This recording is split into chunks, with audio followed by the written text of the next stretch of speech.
बिस्मिल्लाहिर्रहमानिर्रहीम क़ाल अल्लाहु तआला फ़िल किताबिल हकीम वल अस्र इन्नल इंसान लफ़ी खुस्र इल्लल्लज़ीना आमनू व अमिलुस्सालिहात व तवासौ बिल हक़्क़ि व तवासौ बिस्सब्र। कुरान पाक की आखिरी सूरतों में से 103 नंबर सूरत, जिसको हम सूरह अल असर के नाम से जानते हैं, ये एक इंतहाई मुख्तसर सूरत है, सिर्फ चंद अल्फाज पर मुश्तमिल है, जिसकी हम अक्सर तिलावत भी करते हैं।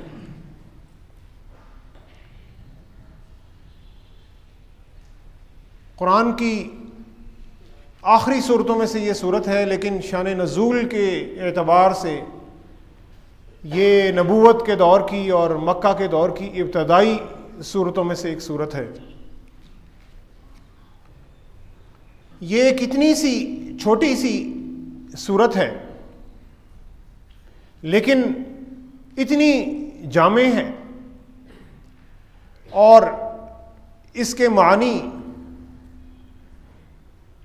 अपने अंदर एक इतनी दुनिया समेटे हुए हैं कि अगर हम इस पर गौर व फिक्र करें तो इस पर कई सफ़हात जो हैं लिखे जा सकते हैं और इस पर कई घंटों बातचीत की जा सकती है।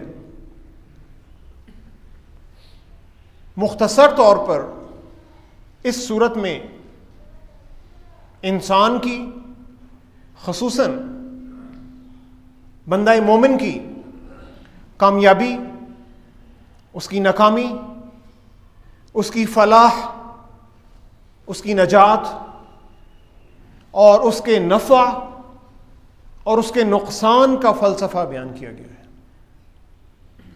दुनियावी ज़िंदगी के नफ़ा और नुकसान का भी फ़लसफ़ा बयान किया गया है और आखिरत की अबदी ज़िंदगी के नफ़ा और नुकसान और कामयाबी और नाकामी और नजात का फ़लसफ़ा भी इसमें बयान किया गया।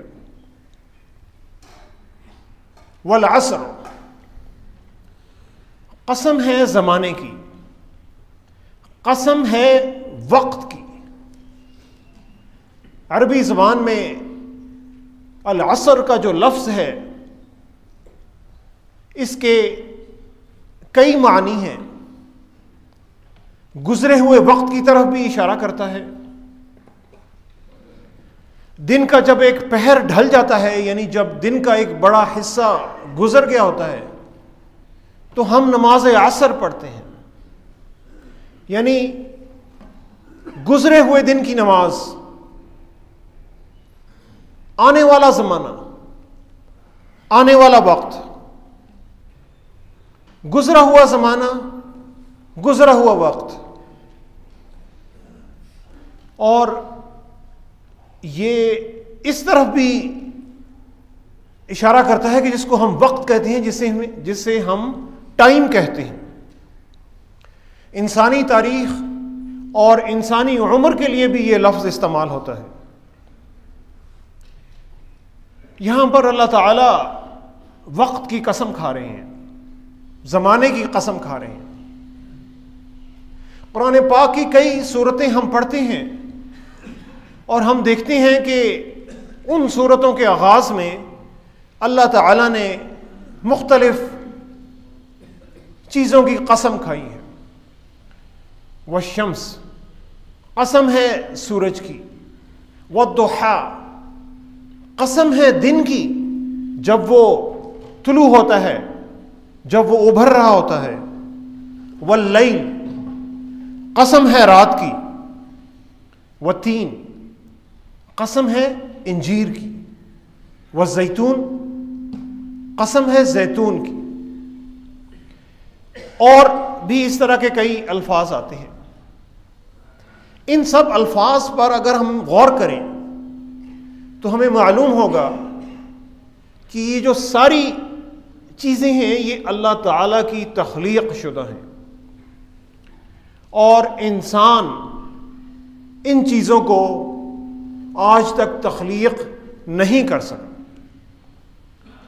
ना वो दिन को तख्लीक कर सकता है, ना वो रात को तख्लीक कर सकता है, ना वो चढ़ते हुए दिन को तख्लीक कर सकता है, ना वो सूरज और चांद को तख्लीक कर सकता है।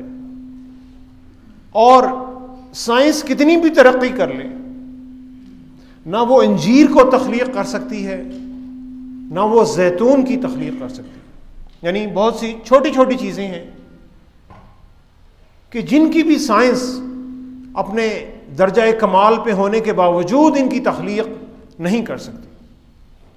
अल्लाह ताला ने इन चीज़ों की कसम क्यों खाई है? इसलिए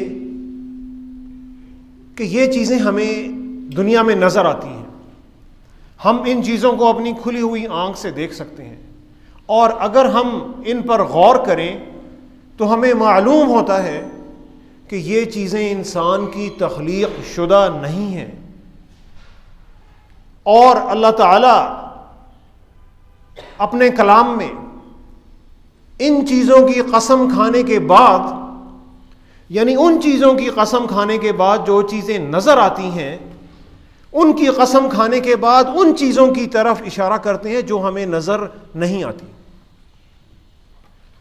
यानी वो हमें एक दलील दिखाते हैं और फिर हमें उस दलील के बाद हमें उन चीज़ों का जिक्र करते हैं जो गैर मादी चीज़ें हैं, जिनको हमारी खुली हुई आंखें देख नहीं सकती।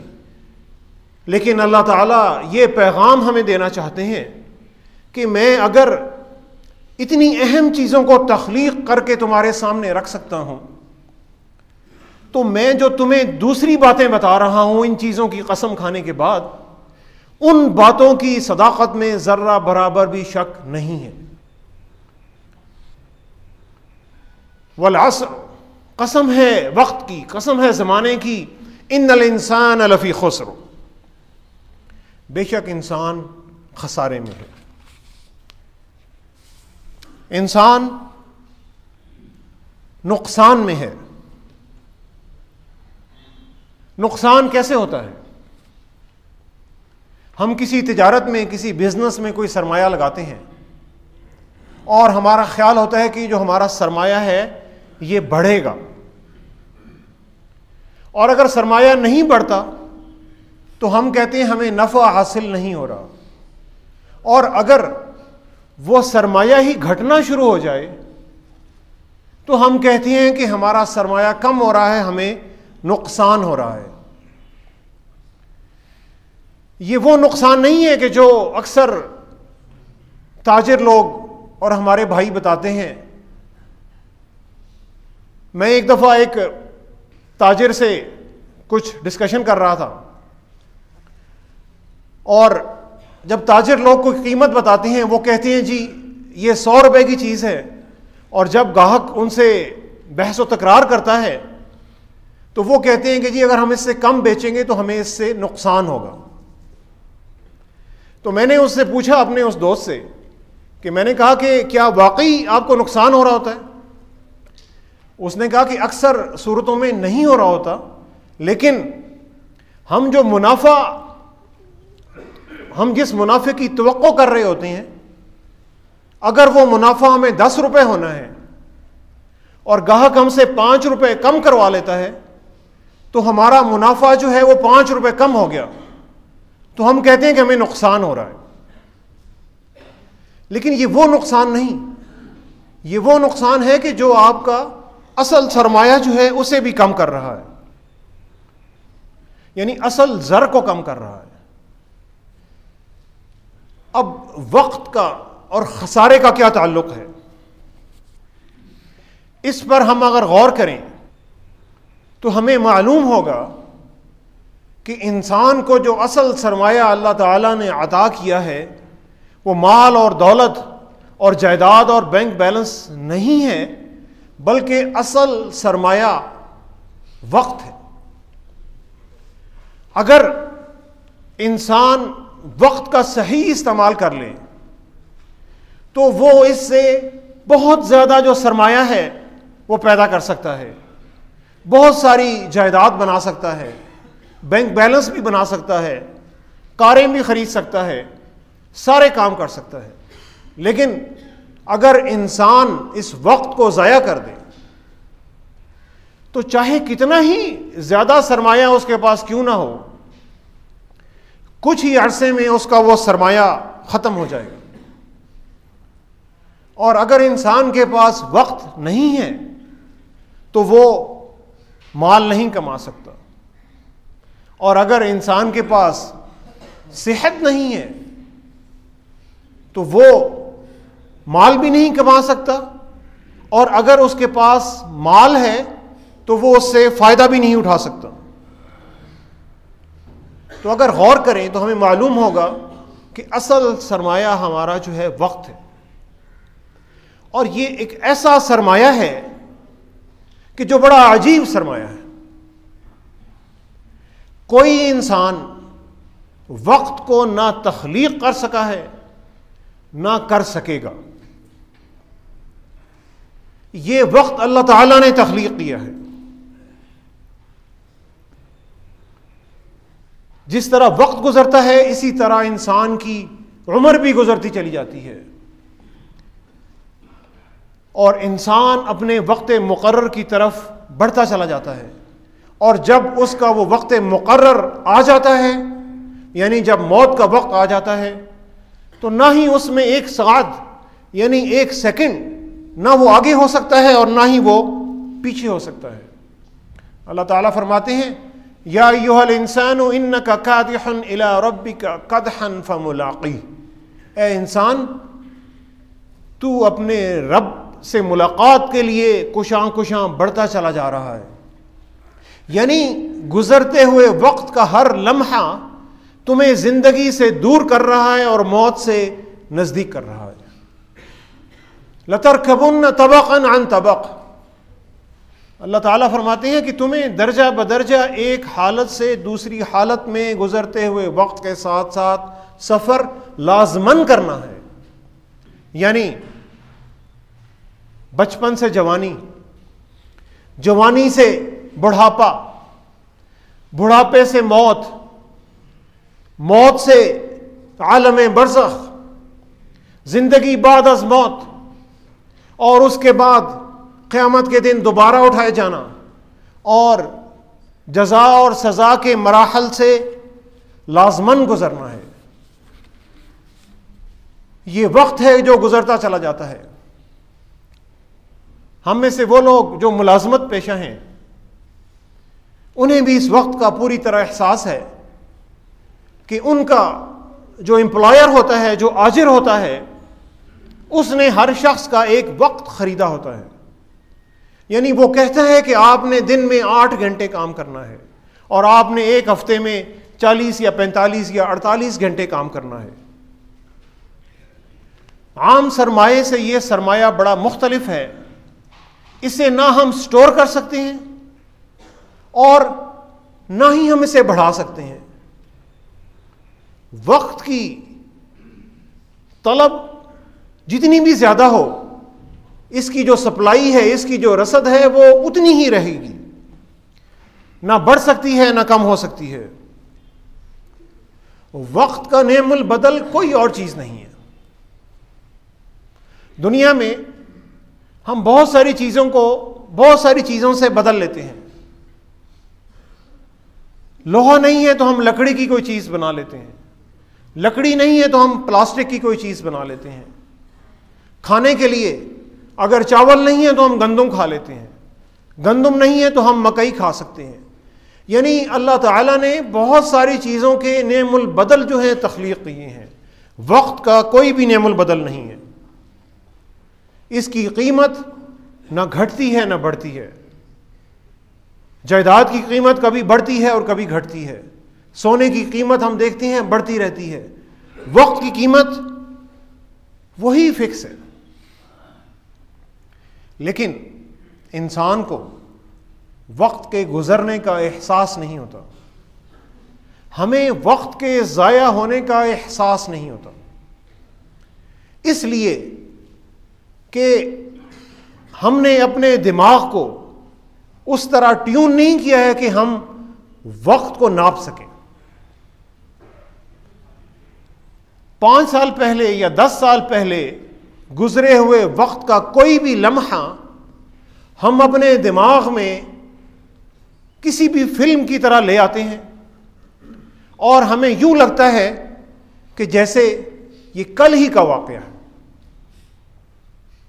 अगर हम रात को किसी अंधेरे कमरे में सो रहे हों, कमरे की सारी लाइटें जो हैं बंद हों, कोई रोशनी ना हो, बाहर से कोई आवाज़ ना आ रही हो, और रात को अगर हमारी आंख खुल जाए तो हम घड़ी देखे बगैर वक्त नहीं बता सकते। यानी हमें एहसास नहीं होता कि हम 1 घंटा सो के उठे हैं या 6 घंटे सो के उठे हैं, हमें बिल्कुल एहसास नहीं होता। लेकिन हम उसी अंधेरे कमरे में अगर हमें बाथरूम तक जाना हो तो हम चीज़ों से बचकर बाथरूम तक पहुंच सकते हैं।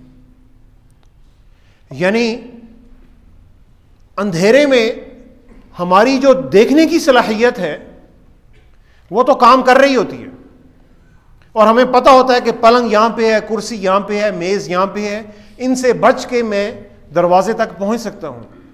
लेकिन हमें वक्त का एहसास नहीं होता कि वक्त कितना गुजर चुका है।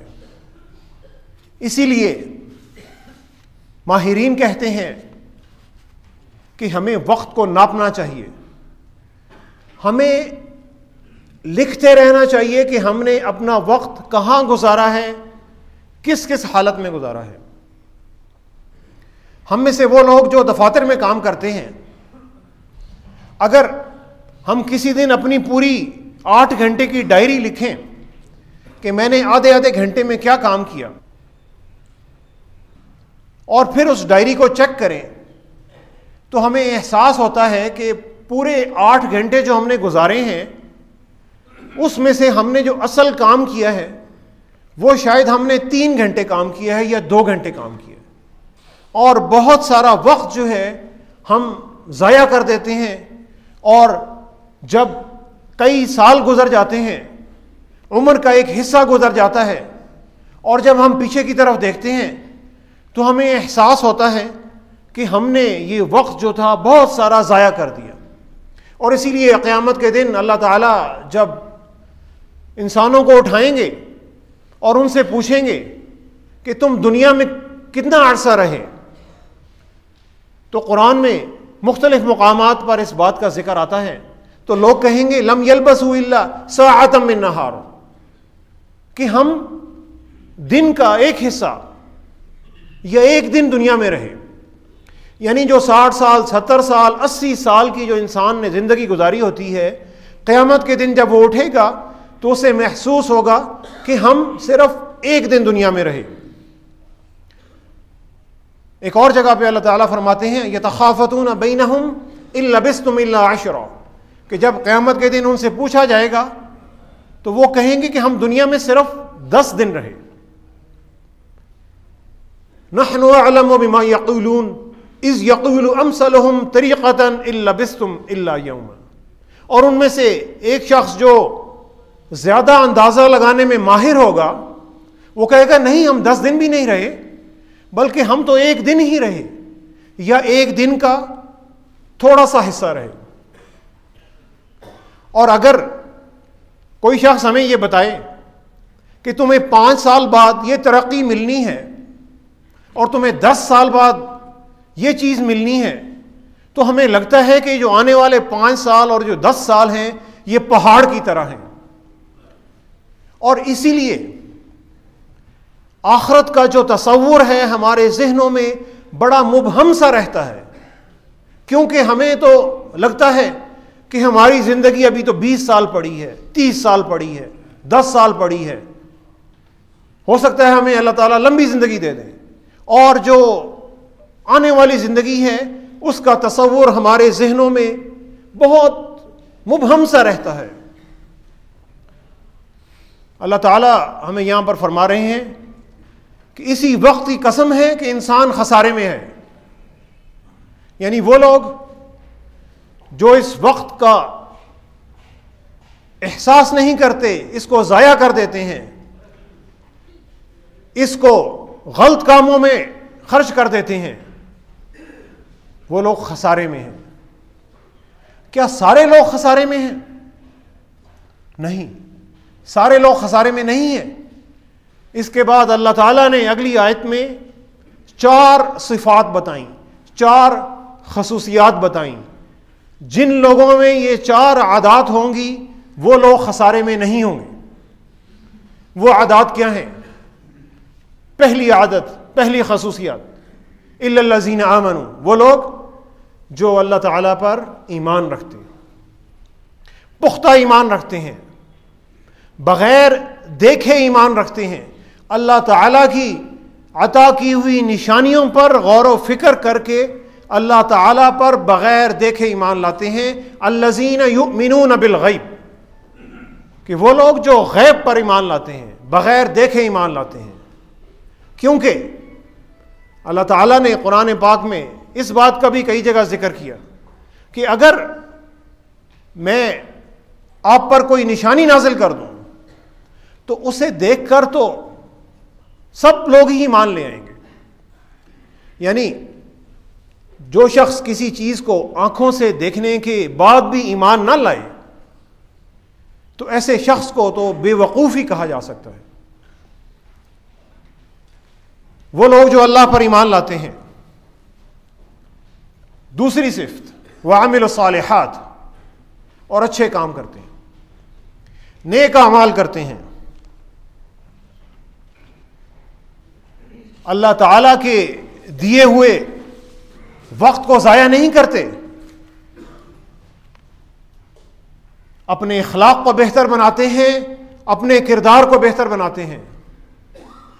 आमिल सालिहात से हम में से अक्सर लोग ये मफहूम समझते हैं कि इसका मफहूम सिर्फ इबादात के साथ मुंसलिक है। यानी वो शख्स जो नमाज पढ़ता है बाकायदगी से और रोज़े रखता है और हज अदा करता है और दीगर इस्लाम के अरकान पूरे करता है तो वो आमिल सालिहात में आता है। ऐसी बात नहीं है। इबादात इंसान को मुआमलात सही करने की ट्रेनिंग देते हैं। इबादात का मकसद यह है कि इंसान इबादात को पूरा करने के बाद अल्लाह ताला के बताए हुए सीधे रास्ते पर चलता रहे और अपने इखलाक को बेहतर बनाए और अपने किरदार को बेहतर बनाए और अपने मुआमलात को बेहतर बनाए। उस मुसलमान को सच्चा होना चाहिए, उसे खुश इखलाक होना चाहिए, उसे आजिज़ होना चाहिए, उसे मुहब्बत करने वाला होना चाहिए, उसे अखुवत करने वाला होना चाहिए। उस मुसलमान को भाईचारे को फैलाना चाहिए, उसे ना फजूल खर्ची करनी चाहिए ना कंजूसी करनी चाहिए। ऐसे मुसलमान को अपना माल अल्लाह की राह में खर्च करते रहना चाहिए। ऐसे मुसलमान को किसी दूसरे शख्स को धोखा नहीं देना चाहिए, बड़ों का अदब करना चाहिए, छोटों से प्यार करना चाहिए, हमसायों के हकूक़ अदा करने चाहिए, गुस्से पर कंट्रोल करना चाहिए। अगर इन चीज़ों पर वो मुसलमान अमल कर रहा है तो हम कह सकते हैं कि ये मुसलमान अमल सालिहात कर रहा है, अच्छे काम कर रहा है, नेक काम कर रहा है। ये वो सारे काम कर रहा है कि जिन कामों का अल्लाह ताला ने हमें बार बार हुक्म दिया और नबी करीम सल्लल्लाहु अलैहि वसल्लम ने भी हमें इन तालीमात का बार बार हुक्म दिया। ये पहली 2 खसूसियात इंसान के इनफरादी अमल के साथ इनका ताल्लुक है। इसके बाद की जो 2 खसूसियात हैं उनका ताल्लुक इंसान की मुआशरती जिंदगी से है। और वो क्या है? वतवासौ बिल हक़, और हक़ की तलकीन करते रहे, सच्चाई की तलकीन करते रहे। यानी सिर्फ ना खुद सच्चाई पर चलते रहे बल्कि सच्चाई को फैलाते रहे, मुआशरे में सच्चाई को और हक़ को आम करते रहे। यह मुसलमान का काम है। यानी अंग्रेजी की एक कहावत है, वो कहती है कि बुराई के फैलने के लिए सिर्फ इतना ही काफी है कि अच्छे लोग खामोश रहें। मुसलमान की यह तालीम नहीं है कि वो बुराई के फैलने पर खामोश रहे। वो लोगों को अच्छाई की तरफ बुलाता है और खुद भी अच्छाई पर चलता है और लोगों को भी अच्छाई की तरफ बुलाता है।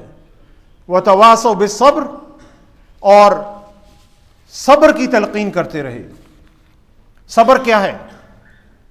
साबित कदमी है, उलुल अज़्मी है, डटे रहना है। अल्लाह ताला के रास्ते पर चलते हुए रास्ते में जितनी भी मुसीबतें आए, उन मुसीबतों का खंदा पेशानी से मुकाबला करना, साबित कदम रहना और उन मुसीबतों से गुजरते जाना, ये सब्र है।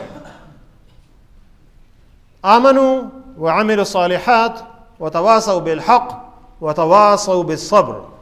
ईमान, अच्छे अमाल, सच्चाई की तलकीन और सब्र की तलकीन, ये कामयाबी और नाकामी का फलसफा है।